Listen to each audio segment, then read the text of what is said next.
Her husband asked for an open marriage. 24 hours later, she's living in a Korean mafia boss's penthouse. A story of shattered promises and dangerous devotion. Welcome to Afro-Korean Vibes, where East meets West and love knows no borders. Hit that subscribe button and join our family as we explore stories of passion, danger, and destiny. Today's story will take you on a journey you won't forget. The kimchi jjigae had gone cold on the table, steam no longer rising from the earthenware pot. Zara Mensah sat across from her husband in their apartment in Busan, watching his mouth move but barely hearing the words that were dismantling her entire world. "I've been thinking about this for months," James was saying, his American accent still strong even after 3 years in Korea. "We're still young, Zara. There's so much life to experience. I think we should explore an open relationship. I've already met someone. Her name is Hygiene. She teaches at the Language Institute. Nothing's happened yet, but I wanted to be honest with you." Zara's fingers tightened around her chopsticks until her knuckles went pale against her dark brown skin. She'd spent all afternoon preparing this meal, his favorite Korean dishes learned painstakingly from YouTube videos and patient Korean aunties at the market. She'd decorated their apartment with candles. Their 5th anniversary was next week. "You want my permission," she said slowly, her Ghanaian accent thickening as it always did when she was emotional, "to cheat on me while staying married. It's not cheating if we both agree." "I don't agree." Her voice was steady, controlled. She was a project manager at Samsung. She'd learned to keep her emotions locked down tight in corporate Korea.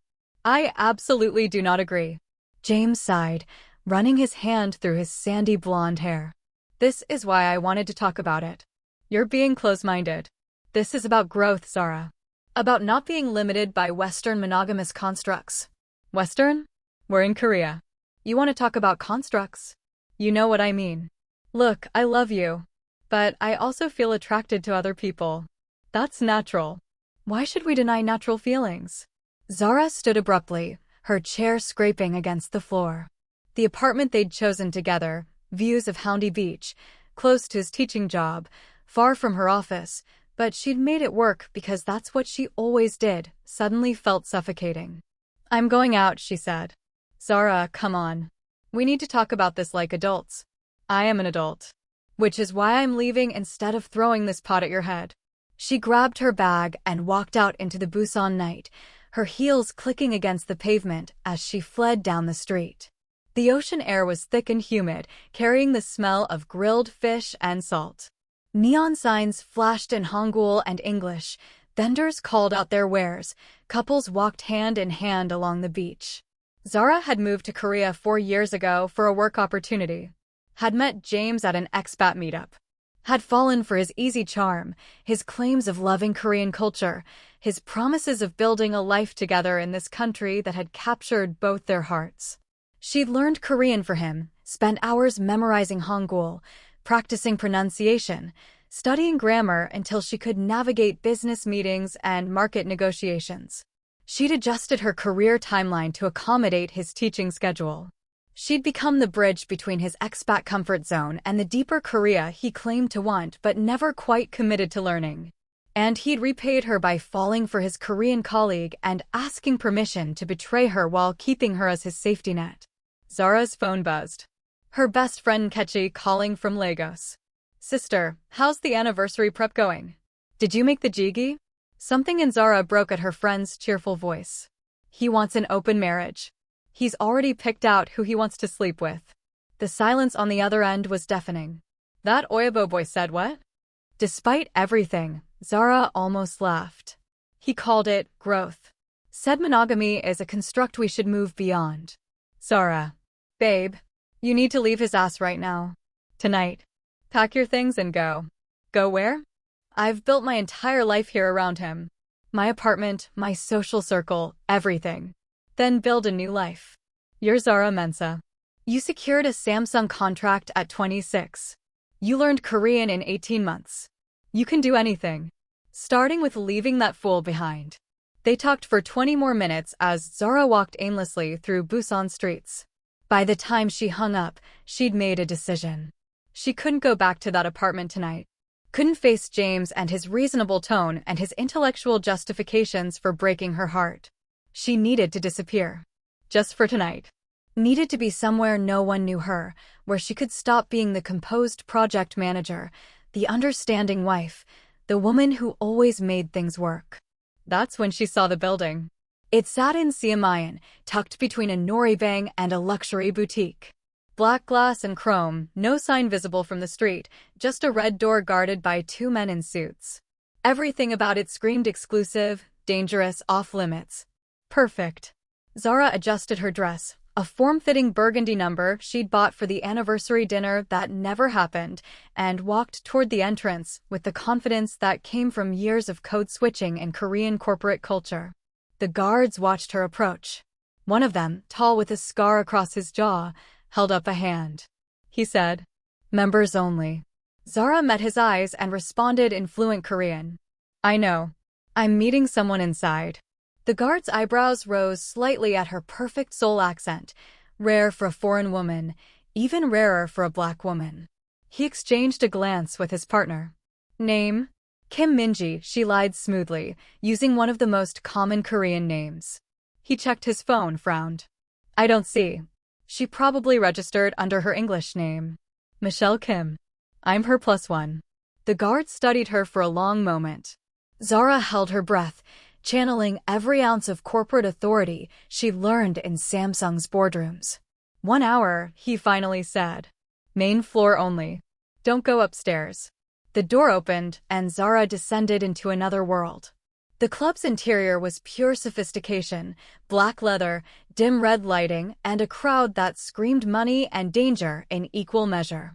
Beautiful Korean women in designer dresses, sharp-suited men with watches that cost more than her annual salary, everyone moving with the kind of confidence that came from knowing they were untouchable. Zara made her way to the bar, hyper-aware of the stares her curves and dark skin attracted. Korea was getting more diverse, but she still stood out. Usually it made her self-conscious. Tonight, floating on heartbreak and recklessness, she didn't care. She ordered soju, the good kind, aged and expensive, and downed it in one burning gulp. "That seat's taken." Zara turned to find a Korean man in his late 20s glaring at her. His designer suit and slicked-back hair screamed new money trying too hard. "I don't see anyone sitting here," she replied in Korean. His eyes widened, clearly unused to being contradicted, especially by a foreign woman who spoke his language perfectly. "Do you know who I am? Do you know whose club this is? Should I care?" The conversations around them went quiet. The man's face flushed with anger, and he grabbed her wrist hard enough to hurt. "You need to learn respect. Let her go." The voice came from behind them, deep and absolutely commanding. Every person in the immediate vicinity went still, including the man gripping Zara's wrist. He released her instantly, his face going pale. "Kong. I didn't realize she was with you." "She wasn't. Now she is. Leave." The man practically ran. Zara turned slowly to face her unexpected savior and felt her breath catch. He was devastatingly handsome, tall for a Korean man, probably 6'1", with jet black hair styled back from a face that belonged in a Korean drama. Sharp jawline, intense dark eyes, full lips set in an expression that somehow managed to be both cold and magnetic. He wore all black, tailored pants, silk shirt, watch that probably cost more than her car. Power radiated from him like heat. The kind of presence that made people instinctively bow. Kong Juno looked at the stunning black woman with fire in her dark eyes and felt something shift in his chest. Something that had been locked away for years suddenly cracking open. She was beautiful in a way that bypassed his usual defenses, warm brown skin that glowed under the club's red lights, natural curls pulled into an elegant updo. A body with curves that Korean beauty standards ignored, but he found absolutely captivating. Her dress hugged every inch of her, and her eyes held a kind of pain he recognized because he saw it in his own mirror. "Thank you," she said in perfect Korean, her voice rougher than it should be. Juno didn't respond immediately. Couldn't. His entire world had just narrowed to this moment, this woman, the way she held his gaze without flinching even though he could see her hands trembling slightly. "What's your name?" he asked. "Does it matter?" Something hot flashed through him at her defiance.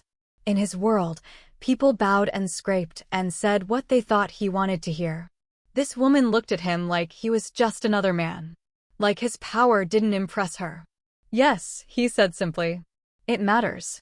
She studied him for a long moment. Zara. Zara, he repeated, the unfamiliar syllables strange, but beautiful on his tongue. Not a Korean name. I'm not Korean. I'm Ghanaian. Your Korean is perfect. I work at Samsung. Perfect Korean is a requirement. Juno felt the corner of his mouth lift slightly. Smart, beautiful, and sharp-tongued. Dangerous combination. Come with me, he said, turning toward the back of the club. Why would I do that? He looked back at her, his eyes intense.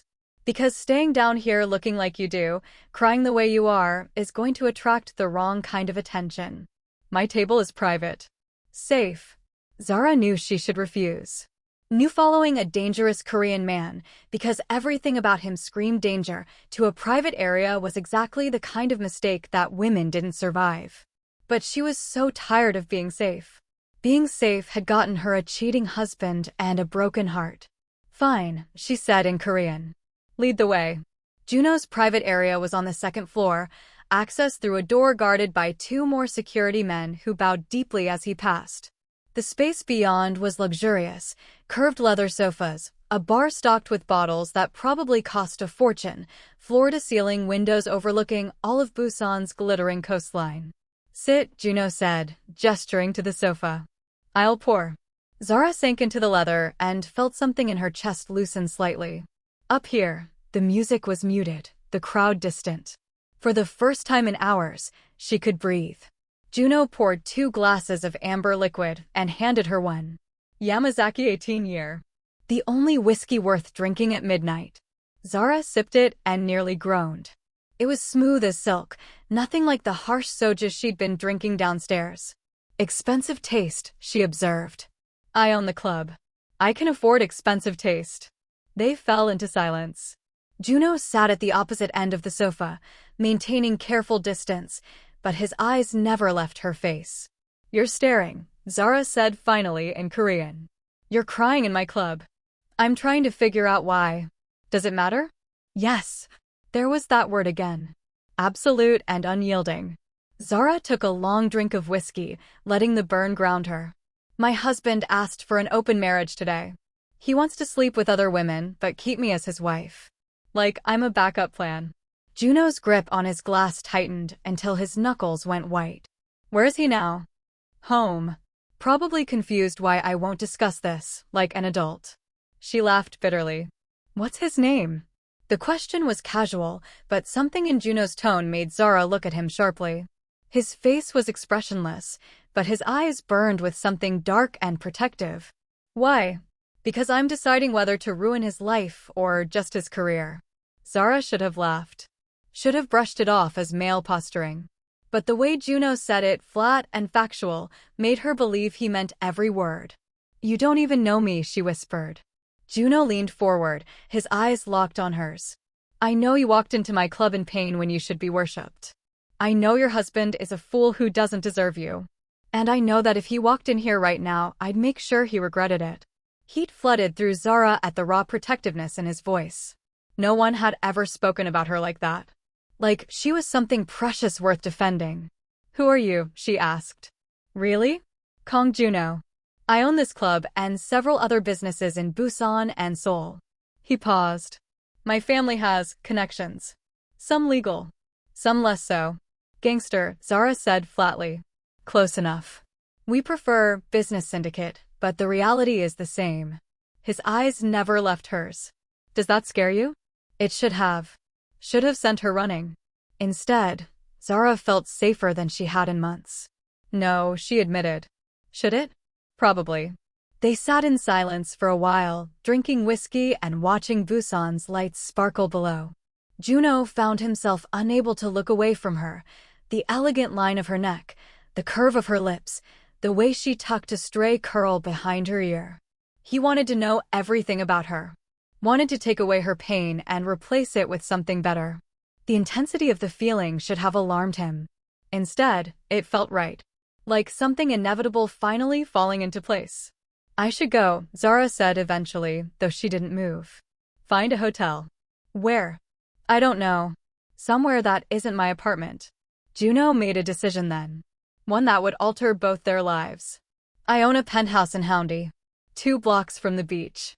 You can stay there. Tonight, tomorrow, however long you need. Zara stared at him. Why would you do that for a stranger? Because you're not a stranger. Because the moment you walked into my club, something in me recognized something in you. Because I'm going to make sure no one ever hurts you again. Because I can, Juno said instead. Because you need sanctuary, and I have the means to provide it. Zara knew she should refuse.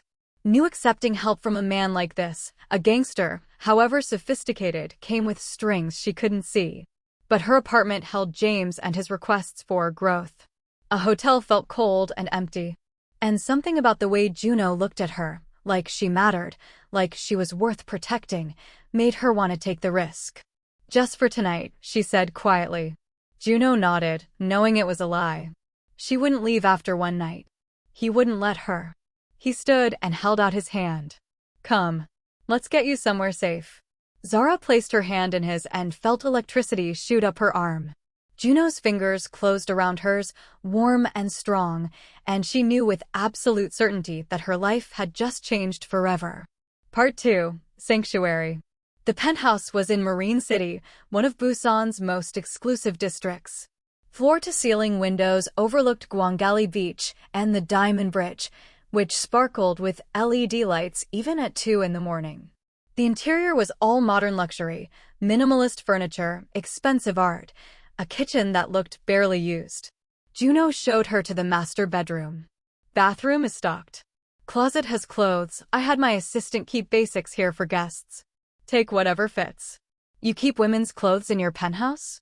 I keep everything I might need, he said simply. Sleep well, Zara SSI. After he left, Zara explored the space in a daze. The closet held designer clothes in various sizes, all with tags still attached. The bathroom was stocked with luxury skincare products. Everything spoke of money and meticulous planning. She showered in a bathroom that felt like a spa, then found a silk pajama set that fit perfectly. The bed was softer than clouds. The sheets probably cost more than her monthly rent. She should feel uncomfortable. Should feel like she was making a terrible mistake. Instead, she felt safe for the first time since James's announcement.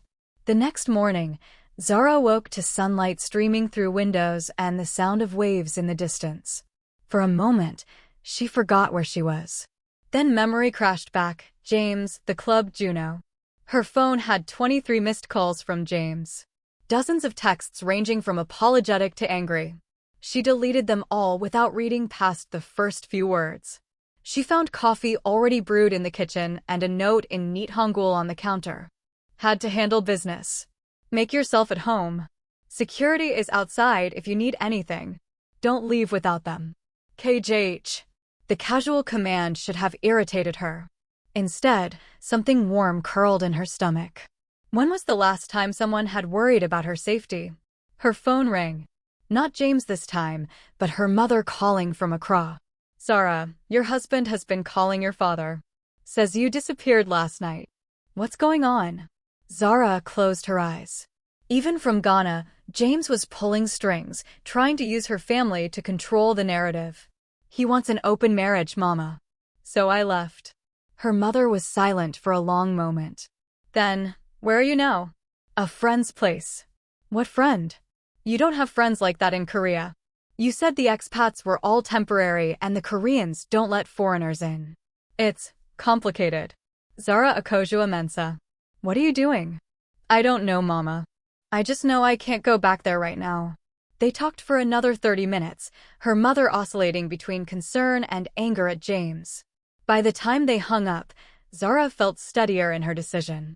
She spent the day exploring the penthouse, finding a library full of books in Korean and English, a home gym, a terrace with a view that took her breath away. Everything was expensive and oddly impersonal, like a showroom rather than a home. By evening, Juno still hadn't returned. Zara found herself on the terrace, watching the sun set over Gwangali Beach. the diamond bridge beginning its nightly light show. You're thinking too hard. Zara spun to find Juno stepping onto the terrace, dressed in a black suit that looked like it had been tailored to his exact measurements. He looked tired but alert, his dark eyes immediately finding hers. How do you know? Your shoulders are tense. You're gripping the railing. He moved closer, stopping a careful distance away. Did you eat? I had coffee. That's not food. His eyes narrowed. When was the last time you ate a real meal? Zara tried to remember and couldn't. Lunch yesterday, maybe. Before the anniversary dinner that destroyed her marriage. Juno muttered something in Korean that sounded like a curse, then pulled out his phone. He rattled off orders in rapid Korean, then hung up and looked at her. Food will be here in 20 minutes. Sit. I'm not a child you can order around. No. You're a woman who's been through hell and forgot to take care of herself. So I'm doing it for you. His voice softened slightly. Please. Sit. The protective command did something to Zara's insides. Made her feel cared for in a way James never had. She sat. Juno settled into the chair across from her, his long legs stretched out. Did your husband call? 23 times. I didn't answer. Good. You don't even know him. I know men like him. Men who frame selfishness as enlightenment. Who ask forgiveness for betrayals they're already committed to. His eyes held hers. You deserve better. How do you know? You don't know me either. Juno leaned forward. I know you speak perfect Korean, which means you worked hard to fit into this country. I know you have a good job at Samsung, which means you're intelligent and capable. I know you walked into a dangerous club alone rather than go home to him. That takes courage. His voice dropped lower. And I know you're beautiful and deserve someone who treats you like the treasure you are. The air between them went electric. Zara couldn't breathe, couldn't think, couldn't do anything but stare at this dangerous man who looked at her like she hung the moon. Why are you being so kind to me? She whispered in Korean. Juno's jaw tightened. He wanted to tell her the truth. That from the moment she'd sat at his bar, something in him had shifted. That he'd spent the entire day thinking about her. That he was already planning ways to destroy her husband's life for hurting her. Because someone should be, he said instead. The food arrived, enough Korean dishes for 5 people, all of it smelling incredible. Juno served her himself, watching to make sure she ate. They ate in comfortable silence, the diamond bridge putting on its light show across the water. Tell me about you, Zara said eventually in Korean. All I know is you own nightclubs and are suspiciously generous with your penthouse. Juno's lips curved slightly. My family built their fortune in shipping and real estate. Legitimate businesses. But we also have other operations. Protection services, information brokerage, conflict resolution. Mafia, Zara said flatly in English. We prefer syndicate. But yes, close enough. He studied her face. Does that scare you? It should, Zara admitted. But honestly, after James's intellectual justification for betrayal, your honest criminality is refreshing. Juno laughed, a real laugh that transformed his severe face into something warm and almost boyish. Most people don't react that way. I'm not most people. No, he said quietly, his eyes intense. You're really not. The moment stretched between them, heavy with possibility. Zara felt something shifting in her chest, something dangerous and intoxicating. I should find my own place, she said without meaning it. Can't live in your penthouse forever. Why not? Because it's too much. We barely know each other. Juno stood and moved to her chair, crouching beside it so they were eye level. Up close, she could see a small scar above his eyebrow, the way his eyes held something ancient and protective. Stay, he said in Korean. At least until you figure out your next move. This place sits empty most of the time anyway. And he broke off, then continued carefully, I want to make sure you're safe. From what? From your husband trying to manipulate you back. From being alone in a country where you've built everything around someone else. His hand came up but stopped short of touching her face, hovering in the air between them. From whatever else threatens you. This was insane. Completely insane. But insane felt right after years of being the reasonable one, the accommodating one, the one who made everything work. Okay, Zara whispered. But just until I find my own place. Juno's smile was small but genuine. They both knew it was a lie. Part 3. Collision Course. 3 days passed in a dreamlike haze. Zara worked remotely from the penthouse, taking video calls from the terrace, while Gwangali Beach sparkled below. Juno came and went like a shadow, sometimes appearing at dawn, sometimes not until midnight, always checking to make sure she'd eaten, always asking if she needed anything. They didn't talk about what was happening between them. Didn't acknowledge the way their conversations stretched longer each night, the way they migrated from separate chairs to sharing the sofa, the way Juno's hand would sometimes brush her shoulder when he passed behind her chair. On the 4th morning, reality crashed back in. Zara was reviewing project timelines for Samsung when her personal email pinged. A message from James's mother, Linda, whom she'd always liked. Zara, honey, I don't know what's going on between you and James, but he's devastated. He says you won't return his calls. Whatever he did, I know you two can work through it.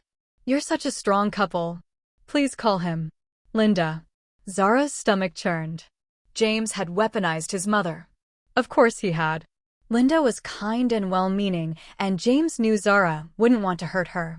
Before she could respond, her phone rang. Her work supervisor, Park. Mensa SSI, he said in Korean, his tone formal. We need to speak about a sensitive matter. Can you come to the office this afternoon? Ice flooded Zara's veins. Is there a problem with my work? Not with your work. With your associations. He paused. Someone has raised concerns about your relationship with certain individuals in Busan. We'll discuss this in person. 3 o'clock. He hung up before she could respond. Zara sat frozen, her mind racing. Someone had told Samsung about Juno. Someone had weaponized her connection to him to threaten her career. She knew who without having to guess. James had friends in the expat community, friends who knew people, who could make calls, who could destroy her professional reputation while claiming they were just concerned. Her phone buzzed with a text from Kechi. Girl, James is telling everyone you had a mental breakdown and ran off with a gangster. The expat group chat is going crazy. Half of them think you're being trafficked. Zara's hands shook with rage. He was trying to control the narrative, painting her as unstable, as a victim who needed rescuing. Stripping away her agency even as she tried to reclaim it. She was still staring at her phone when Juno emerged from his bedroom, dressed in workout clothes, hair damp from a shower. He took one look at her face and crossed the room immediately. What happened? His voice was sharp, alert. My job. Someone told Samsung about you. I have a meeting at 3. She looked up at him, feeling tears burn behind her eyes. And James is telling everyone I had a breakdown. That I'm being manipulated. Juno's expression went deadly calm, the kind of calm that preceded violence. Give me names. No. Zara. No. She stood, facing him. I won't let you handle this with violence. I won't become someone who solves problems by destroying people. Even when those people are trying to destroy you? Especially then.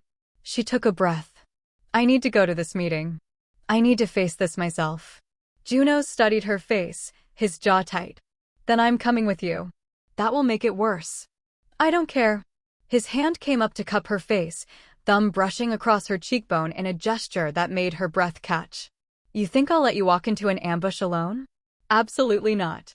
The possessive protectiveness in his voice sent heat through her chest. But she knew he was right. Showing up with Juno would only confirm every rumor James had spread. I'll take your security, she compromised. But you stay here. Please, Juno. Let me handle this my way.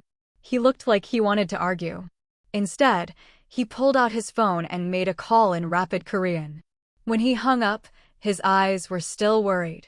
Youngie will drive you. Taeyong will wait outside the building. Both are my best men. His hand tightened on her face. If anything feels wrong, you call me immediately. Promise me. I promise. Juno leaned down and pressed his forehead against hers, his breath warm on her lips. They stood like that for a long moment, something huge and unspoken hanging between them. Come back safe, he whispered in Korean. Zara replied. Always. The Samsung office in Busan's Centum City was all glass and steel, a monument to Korean corporate power. Zara walked through the lobby in her most conservative suit, armor against what was coming. Park's office was on the 15th floor. His secretary directed her inside with a sympathetic look that made Zara's stomach sink. Park wasn't alone. Two other executives sat in chairs facing his desk, one from HR, one from the company's legal department. This wasn't a conversation. This was a tribunal. Mensa SSI, sit please, Park said in Korean, his tone formal. Thank you for coming on short notice. Zara sat, keeping her spine straight, her expression neutral. Years of navigating Korean corporate culture had taught her the importance of maintaining face. We've received information, the HR executive began, about your relationship with Kang Juno. Are you aware of Mr. Kang's business activities? I'm aware he owns several legitimate businesses in Busan and Seoul, Zara replied carefully in Korean. And his illegitimate businesses? I'm not involved in Mr. Kang's business affairs. The legal executive leaned forward. But you're living in his property. You've been seen with him publicly. Samsung has a reputation to maintain, Mensa SSI. We cannot have our employees associated with organized crime. There it was. The ultimatum wrapped in corporate concern. With respect, Zara said, keeping her voice steady, my personal life is my personal life. I have never mixed business with personal matters. My work record speaks for itself. Your work record is exemplary, Park agreed. Which is why we're having this conversation privately rather than moving directly to termination. We're offering you a choice, Mensa SSI. End your association with Mr. Kang, or we'll have to reconsider your position with the company. Zara felt something cold and clear settle over her. She'd spent 4 years at Samsung, had worked 60-hour weeks, had learned every nuance of Korean business culture, had proven herself 100 times over. And they were threatening her career over who she lived with. I need time to think, she said.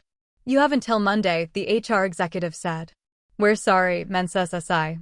But Samsung's reputation must come first. Zara stood, bowed with the exact degree of respect required, and walked out of that office with her head high. She made it to the elevator before the tears came. Taeyong was waiting by the car, his expression carefully neutral. But something in his eyes said he understood what had happened. Home? He asked in English. Zara nodded, not trusting her voice. Juno was pacing the penthouse when she arrived, his phone pressed to his ear, speaking rapid Korean. He hung up the moment he saw her face. What did they say? Zara sank onto the sofa, suddenly exhausted. They want me to choose. You or my career. Juno went very still. What did you tell them? That I needed time to think. He crossed to her, kneeling in front of the sofa so they were eye level. His hands came up to frame her face, his touch gentle despite the tension in his body. Then think, he said quietly. I won't be the reason you lose everything you've worked for. You're not the reason. James is. He's the one spreading rumors, using my career against me. But I'm the truth that makes the rumors stick. Juno's joy tightened. I am who they say I am, Zara. My business is dangerous. My world is violent. Being with me will always come with consequences. So you're saying I should choose Samsung? I'm saying you should choose what's best for you. Not for me, not for James, not for anyone else. For you. Zara stared at him, this dangerous man who looked at her with such careful respect, who'd given her sanctuary without asking for anything in return, who made her feel seen and valued in ways she'd never experienced. What if what's best for me is you, she whispered. Juno's eyes darkened. Don't say that unless you mean it. Don't choose me because you're angry at him, or because I'm convenient, or because... Zara kissed him. It was desperate and fierce and overdue, her hands fisting in his shirt, pulling him closer. Juno made a sound low in his throat and kissed her back, his hands sliding into her hair, holding her exactly where he wanted her. When they finally broke apart, both breathing hard, Juno pressed his forehead against hers. He said roughly, I want you. From the first moment I saw you, I've wanted you. But not like this. Not if it costs you everything. Maybe I'm tired of everything I've built, Zara replied. Maybe I want something new. Something real. This world, my world, it's dangerous, Zara. People will use you to hurt me. Will threaten you to control me. I can protect you, but I can't eliminate every risk. I don't need you to. Zara pulled back to look at him properly. I'm not some helpless woman who needs rescuing. I'm asking you to stand beside me while I handle this my way. Can you do that? Juno studied her face, seeing the steel beneath her exhaustion, the fire that had drawn him from the first moment. Yes, he said simply. I can do that. Good. Zara stood, pulling out her phone. Because I have calls to make. Part 4. Taking Back Power. Over the next 3 days, Zara became a woman on a mission. First, she called her lawyer, a sharp Korean woman named Kim Yuna who specialized in international family law. Within 24 hours, divorce papers were drafted and sent to James via email. No negotiation, no discussion, just clean severance citing irreconcilable differences. James called 16 times that day. Zara blocked his number. Second, she called her supervisor at Samsung and requested a formal meeting with HR to dispute the ultimatum. She'd researched Korean labor law. They couldn't fire her for her personal associations without proof of professional misconduct. If they wanted her gone, they'd have to pay severance and risk a discrimination lawsuit. Third, she called every expat she knew in Busan and Seoul, every person James might have poisoned against her, and calmly explained her side, that James had asked for an open marriage, that she'd left him, that she was filing for divorce, and that anything else they'd heard was his attempt to control the narrative. Some believed her. Some didn't. But at least now both sides of the story existed in the expat grapevine. Through it all, Juno watched from the shadows. He didn't interfere, didn't try to solve her problems with money or threats. Instead, he brought her food when she forgot to eat, reminded her to sleep when she worked too late, and held her when the stress became overwhelming. On the fourth night, Zara collapsed onto the sofa beside him, exhausted but satisfied. I think I'm winning, she said. You are winning. Juno's arm came around her shoulders, pulling her against his side. She fit there perfectly, her head tucked under his chin. You're magnificent, you know that? I'm tired. You're both. He pressed a kiss to the top of her head. Samsung called me today. Zara sat up. What? Park. He wanted to verify certain information about my businesses. I gave him references, my legitimate partners, my accountants, proof that 70% of my operations are completely legal. Juno's lips curved slightly. He seemed surprised. You didn't have to do that. Yes, I did. You're fighting for us. I can fight for us too. Juno, let me finish. He turned to face her fully. I've spent my entire adult life in the shadows, building power in darkness, using fear as currency. It's kept me alive, kept my family safe, kept my empire strong. His hand came up to cup her face. But you make me want to walk in the light. Make me want to be better than what I was raised to be. Zara's throat tightened. I'm not trying to change you. I know. That's why it's working. He smiled, genuine and almost boyish. I've already started shifting more operations to legitimate channels. Will it take years? Yes. Will some business partners be unhappy? Absolutely. But I want to build something with you, Zara. Something that doesn't require you to sacrifice everything you are. Tears burned in Zara's eyes. I don't know what to say. Say you'll stay. Say you'll build this life with me. Say, he switched to Korean, his voice dropping lower. Say you're mine the way I'm yours. Zara whispered. I'm yours. If you're sure. Juno kissed her again, slow and deep and devastating. When he pulled back, his eyes were blazing. I've never been more sure of anything. Part 5. Dangerous Games. 2 weeks later, Zara was working from the penthouse when someone knocked on the door.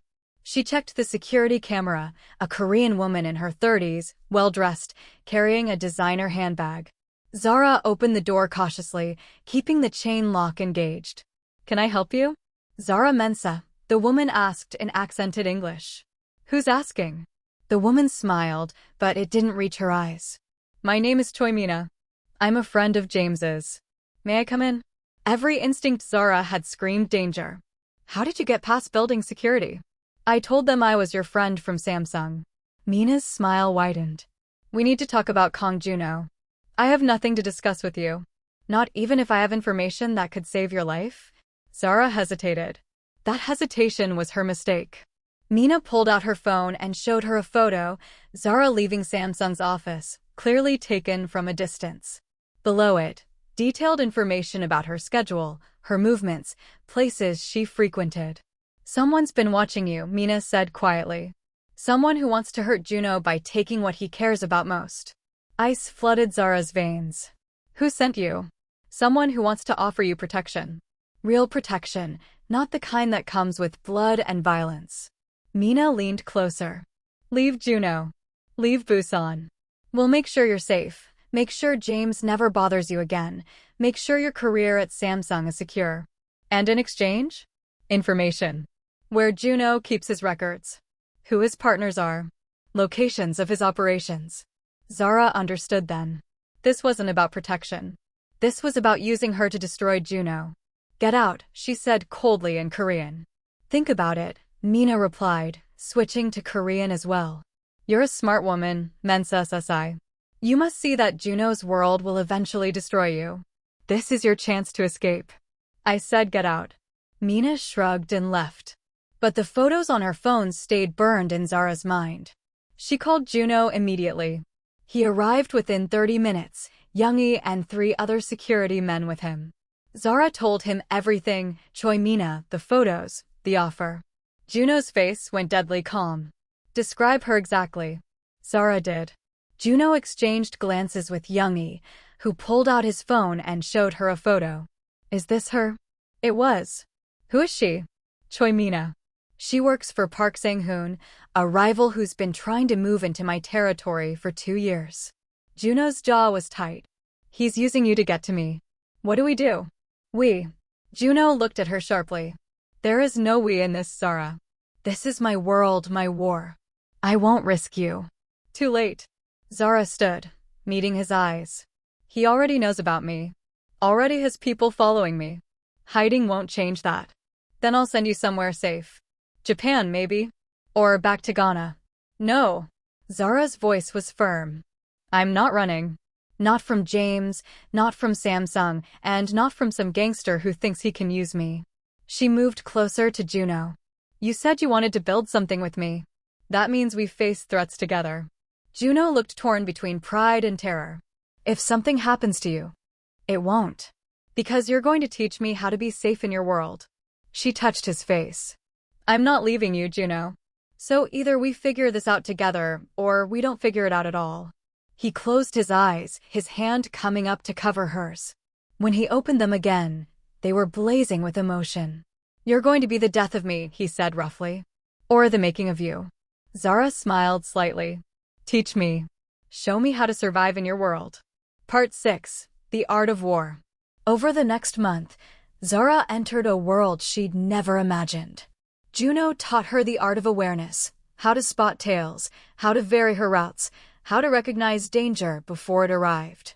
Youngie taught her basic self-defense, enough to buy time if someone grabbed her. Taeyong taught her the layout of Juno's legitimate businesses, so she always knew where safe houses were. But more importantly, Juno showed her the reality of his world. Not just the violence and danger, but the complexity. The way his syndicate provided protection to small business owners who couldn't afford police intervention. The way they settled disputes that the legal system ignored. The way they existed in the gray spaces where law ended and necessity began. I'm not saying we're good, Juno told her one night, sitting on the terrace overlooking Gwangali. I've done terrible things. Hurt people who probably deserved it and some who didn't. But I'm also the reason 60 families can feed their children. The reason Park S restaurant didn't get shut down by developers. The reason the girls in Siamayan aren't being trafficked by worse syndicates than mine. Necessary evil, Zara said quietly. More like, complicated reality. He looked at her. Does it change how you see me? It makes me see you more clearly. Zara touched his face. You're not a monster, Juno. You're a man trying to protect people in a system that doesn't protect them itself. His hand came up to cover hers. I don't deserve you. Probably not. But you have me anyway. Meanwhile, Samsung had backed down. Zara's lawyer had sent them enough documentation about discrimination laws that HR decided keeping her was less risky than fighting her. Her position was secure for now. And James had finally stopped calling. The divorce papers had been served. He'd tried to contest them, tried to drag things out, but Zara's lawyer was relentless. The marriage would be over within months. Everything was falling into place, which should have made Zara suspicious. The attack came on a Wednesday evening. Zara was leaving a coffee shop in Siamayan, Taeyong walking slightly ahead to bring the car around. She'd just stepped onto the sidewalk when someone grabbed her from behind, a cloth pressed over her mouth and nose. She tried to scream, tried to fight, but chemical sweetness flooded her lungs and the world tilted sideways. Her last thought before darkness took her was, Juno. Part 7. Burning the World Down. Juno was in a meeting with his accountants when Taeyong called, his voice shaking. They took her. 2 men, white van, professional operation. I couldn't stop them. Juno's world exploded into white noise. Where? Siamayan. I have partial plates, traffic camera footage. Get everyone. Now. Juno's voice was deadly calm, the kind of calm that came before volcanic rage. I want every man we have on the street. I want eyes on every park property in the city. I want our connections in the police, the Port Authority, every agency that owes us favors. He hung up and made another call. He said to an older man in Seoul, his voice tight. Park Sang-hoon has my woman. I need permission to move against him. The man on the other end was silent for a long moment. Then, permission granted. Be careful. Juno hung up and looked at his assembled men. Park Sang-hoon took what's mine. We're going to show him why that was a mistake. Arm up. We move in 1 hour. Zara woke tied to a chair in a warehouse that smelled like fish and gasoline. Her head pounded, her mouth tasted like chemicals, and panic clawed at her throat before she forced it down. Think. You're a project manager at Samsung. You solve problems under pressure. This is just another problem. She tested her bonds, rope, tight but not expertly tied. Her hands were bound behind her back, ankles tied to the chair legs. The warehouse was large, mostly empty except for some shipping containers. Evening light filtered through high windows. Footsteps approached. A Korean man in his 50s, well-dressed, walked into view. Park Sang-hoon, she assumed. Miss Mensah, he said in English. I apologize for the accommodation. This will be over soon. What do you want? Zara asked, keeping her voice steady. Kong Juno's cooperation. His territory, his connections, his businesses. In exchange, you go free. He won't negotiate. Park smiled. Of course he will. He's in love with you. Love makes men stupid and weak. You don't know him. I know he's spent the last month making himself vulnerable over you. Reducing his violent operations, trying to appear respectable, also you'll accept him. Park leaned closer. He's given me exactly what I need to destroy him. And you're the leverage that seals it. Zara felt ice and fire war in her chest. You're wrong about one thing. What's that? Love doesn't make him weak. She met Park's eyes. It makes him absolutely unstoppable. And when he finds me, and he will, you're going to wish you'd never been born. Park's expression flickered. Bold words for a woman tied to a chair. True words. Zara smiled coldly. You wanted his attention? You have it now. Good luck surviving what comes next. Juno's assault on Park's operations was surgical and devastating. Within 3 hours, they'd hit 5 of Park's properties simultaneously, gambling dens, warehouses, a shipping operation at the port. Not to destroy, but to gather information. By the time the sun set, they had a location, an abandoned fish processing warehouse in Yeongdo. Juno assembled his best men, 20 in total, armed and ready. Youngie tried to counsel caution, but Juno was beyond listening. She's in there, he said flatly. We're bringing her out. Anyone who stands in our way is a casualty. They hit the warehouse like a storm. Park had stationed guards outside, but they went down quickly under Juno's assault. The real resistance came inside. Park had brought his own men, ready for a fight. Gunfire echoed through the space. Juno moved through it like a demon, focused entirely on finding Zara. He took a bullet to his left shoulder and barely felt it, too focused on getting to her. He found her in the back room, still tied to a chair but alive, eyes blazing with fury instead of fear. About time, she said in Korean. Juno nearly collapsed with relief. He crossed to her quickly, cutting her bonds with hands that shook. Are you hurt? Drugged, kidnapped, threatened. But not hurt. Zara stood on wobbly legs and threw her arms around him. You're bleeding. It's nothing. He held her close, breathing in her scent. I thought I'd lost you. Not that easily. Behind them, the sounds of fighting had stopped. Youngie appeared in the doorway. We have Park. What do you want to do with him? Juno looked at Zara. That's up to her. Zara pulled back, surprised. What? He took you to hurt me. But he hurt you to do it. Juno's eyes were dark. You get to decide what happens to him. Zara walked out to the main warehouse, where Park Sang-hoon was on his knees, bloodied but alive, surrounded by Juno's men. She looked down at him, this man who'd thought she was just leverage, just a weakness to exploit. I could tell Juno to kill you, she said in Korean. He would do it. For me, he would do it without hesitation. Park glared up at her. So do it. No. Zara crouched down to his eye level. Because I'm not like you. I don't solve problems with violence. She stood.